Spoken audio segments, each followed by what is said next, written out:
This is a video in clinical medicine from the New England Journal of Medicine.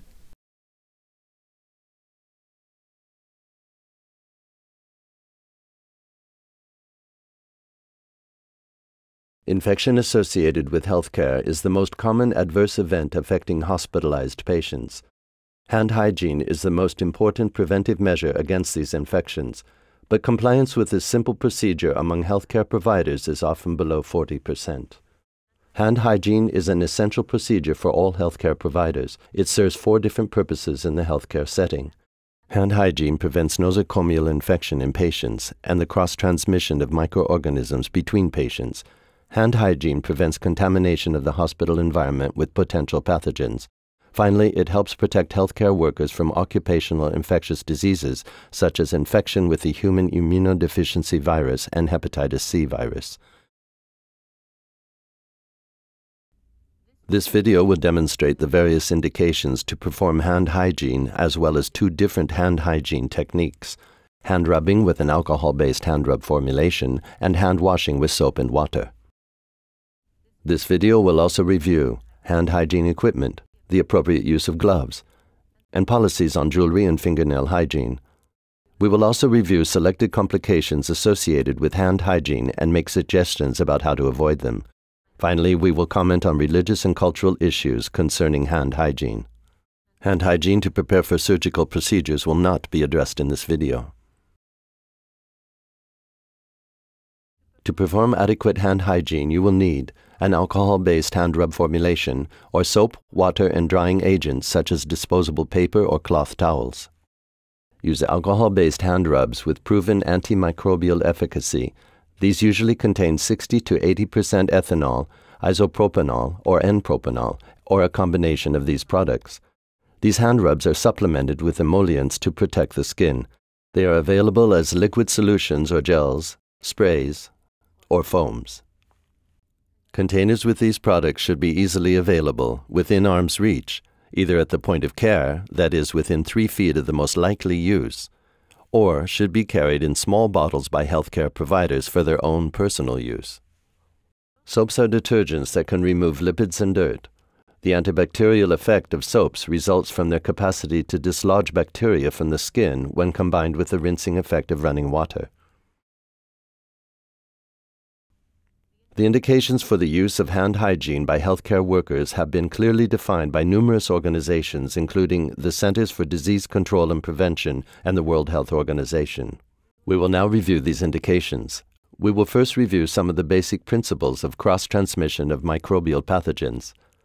The skin and mucous membranes of every human being are colonized by various microbial species. When hospitalized, patients gradually shed these microorganisms onto inanimate objects in their immediate surroundings, for example, onto bed linens, gowns, and bedside furniture. Hospitals contain a multitude of environments. Some of these, dubbed patient zones, consist of a patient and his or her immediate surroundings. As a result of contamination by both healthcare workers and patients, other areas of the healthcare setting, such as corridors and public areas, are also colonized with microorganisms, though to a lesser extent than patient rooms. Cross-transmission of potential pathogens from one environment to another occurs through healthcare workers' hands. Hand hygiene greatly reduces the risk of cross-transmission by this route. Healthcare workers must perform hand hygiene immediately before touching a patient or when entering a patient zone. This will prevent cross-transmission of microbes from one patient to another. The correct moment to perform hand hygiene before touching a patient is critical. Hand hygiene should be performed close to the site of care in order to avoid recontamination should your hands inadvertently come into contact with an object distant from the patient, the doorknob, for example. Perform hand hygiene between the last hand to surface contact with an object located outside the patient zone and the first within the patient zone. You should also perform hand hygiene just after touching a patient and before touching any object located outside the patient zone. This will limit the risk of germ dissemination to the healthcare environment. Even if you did not touch the patient, perform hand hygiene after touching objects located in the vicinity of the patient. For example, perform hand hygiene after touching a monitor, bedside table, or bed rail, since these may also be contaminated by the patient's microbial flora. There are body regions that must be kept as free of microorganisms as possible.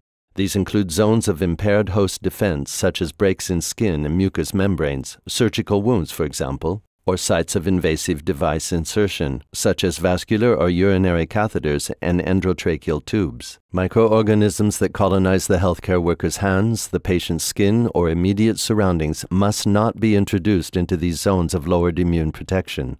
For these reasons, perform hand hygiene immediately before touching non-intact skin and before manipulating invasive devices. This will prevent colonization, which may subsequently lead to infection. Examples of critical procedures include wound care, tracheal suctioning, removing the dressing of a central venous line, giving an injection, and lumbar puncture. Finally, hand hygiene helps to protect the healthcare worker. Some patient care activities may expose healthcare workers to potentially infectious pathogens. In consequence, perform hand hygiene after contact with body fluids, mucous membranes, non-intact skin, or wound dressings, even in the absence of visible soiling and even when gloves have been used. There are two recognized techniques for performing hand hygiene: hand rubbing with an alcohol-based formulation and hand washing with soap and water. To perform hand rubbing, apply a palmful of hand rub formulation to a cupped hand and rub your hands together to cover all surfaces. Then rub your hands again, palm to palm. To reach the dorsal interdigital area of your hand, rub the fingers of one hand over the dorsum of the other and interlace your fingers. Repeat the procedure on the palmar side of your hands to reach the palmar interdigital area. To cleanse the dorsal aspect of the distal phalanges, rub the back of your fingers across the palm of the other hand with fingers interlocked. To cleanse the base of the thumb, clasp it in the palm of your other hand and rotate your thumb. Finally, decontaminate the tip of your fingers and the subungual region by rotating them on the palm of the other hand. Once dry, your hands are safe and you are ready to work. The entire procedure should take you 20 to 30 seconds. To perform hand hygiene with soap and water, wet your hands with water and apply the amount of soap necessary to cover all surfaces. Avoid using hot water as it may increase the risk of dermatitis. Rub your hands vigorously to cover all surfaces. Then complete the hand washing procedure by following the steps previously described for the hand rubbing procedure. Once your hands have been thoroughly decontaminated, rinse them with water. Use a disposable paper towel to dry your hands. Gently pat your skin rather than rubbing it. Hands may also be dried using cloth towels or hot air dryers. However, avoid reusable towels. Turn off the faucet using a paper towel to prevent recontamination. Your hands are now safe and you are ready to work. The entire procedure should take 40 to 60 seconds. Hand rubbing with an alcohol-based formulation is the preferred hand cleansing procedure in most clinical situations. The main advantages of alcohol-based hand rubs as opposed to soap and water include availability at the point of care, greater antimicrobial efficacy, faster use, and better tolerability by the skin. There are a few specific indications for which hand washing should be performed instead of hand rubbing. Hand washing must be conducted when the hands are visibly contaminated with blood or body fluids, and when the hands are visibly contaminated with proteinaceous material. Hand washing must also be performed after exposure to spore-forming organisms, for example, after caring for patients with diarrhea associated with Clostridium difficile, or after exposure to Bacillus anthracis. Finally, hand washing should be performed after using the restroom. Gloves serve two different purposes. They prevent transmission of microorganisms from the healthcare worker's hands to the patient, and they reduce the risk of healthcare workers acquiring infections from patients. Sterile gloves are not necessary during routine patient care. Clean, non-sterile examination gloves must be worn during patient care activities that may involve exposure to potentially infectious material. This includes exposure to blood, body fluids, mucous membranes, and non-intact skin, and also manipulation of invasive devices close to their insertion site or when visibly soiled. Gloves must also be worn when caring for patients who are colonized or infected with pathogens transmitted by the contact route. For example, Clostridium difficile, methicillin-resistant Staphylococcus aureus, and vancomycin-resistant Enterococcus. Limit unnecessary use of gloves. For example, gloves are not indicated when taking a patient's temperature, placing oxygen cannula, or manipulating vascular lines in the absence of leakage. You must always perform hand hygiene after removing gloves, as the gloves may have defects and hand contamination may occur during removal. Alcohol may degrade glove material and lead to holes and leakage. For this reason, do not disinfect or reuse gloves. And remember, glove use does not replace the need to perform hand hygiene. When an indication for hand hygiene occurs while you are wearing gloves, you must remove the gloves, perform hand hygiene, and put on another pair if the use of gloves is still indicated. Wearing jewelry such as rings increases the bacterial load of the skin. Do not wear rings and bracelets during patient care. If you have a wedding ring, a simple alternative is to wear it on a chain around your neck. In some settings, wedding rings may be tolerated. Review and comply with the policy in place at your healthcare facility. Long fingernails have been associated with infection outbreaks of resistant pathogens in healthcare settings. As a result, you must keep your fingernails short, less than 0.2 inches or half a centimeter in length, and refrain from wearing artificial nails. Use of these products in healthcare settings has been associated with outbreaks of infection with resistant pathogens. Nail polish is acceptable, providing its integrity is preserved. However, fingernail diseases such as onychomycosis should be promptly treated, as they may reduce the efficacy of hand hygiene.